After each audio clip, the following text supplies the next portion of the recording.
It's a party you didn't really want to come to. 40 minutes in, standing near the kitchen with a drink you're not drinking. And then your eyes go somewhere.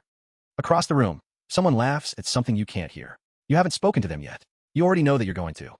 3 minutes into talking, there's a hum. Not butterflies exactly. Something steadier than that. Something closer to recognition. You think, I know you. Which is strange because you don't. 14 months later, you're in a kitchen at 1 in the morning, having an argument you have had before. Almost word for word.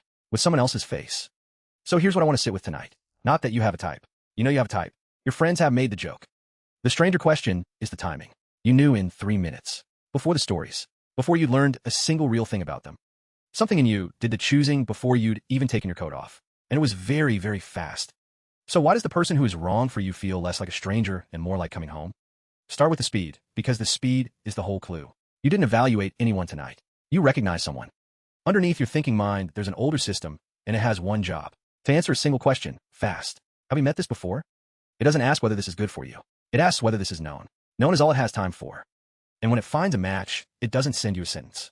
It sends you a feeling, ease, pull, that hum in the hallway. That's why it never arrives as information. It arrives as certainty, which is a problem, because certainty feels exactly like truth. It's very hard to argue with a body that has already decided. Your friends can see it happening. They have a whole file. They watched 3 of these. But they're looking with their eyes. You're looking with something much older and much faster. And it isn't a checklist. This is the part people get wrong about types.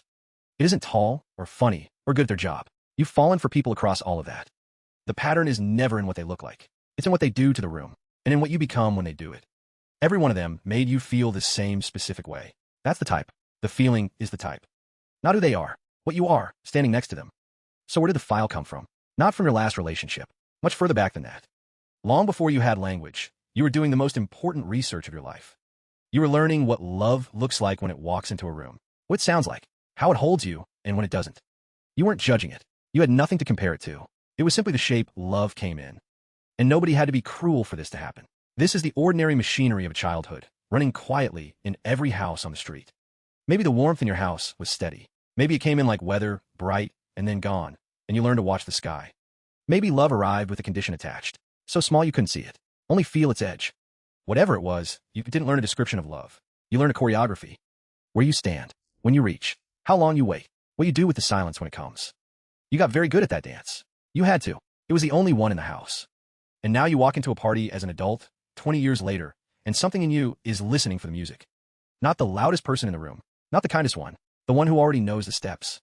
And when you find them, it isn't attraction. It's fluency. You both know what happens next without saying it. That's the hum. The relief of not having to explain yourself. The terrible comfort of a dance you never had to learn. Now the part that's harder to look at. You don't only find these people. You help make them. Think of the friend who says every single one of their partners went distant. Every one. Different people. Same ending. That can't be luck. It's too consistent. There's something in the room they keep bringing with them.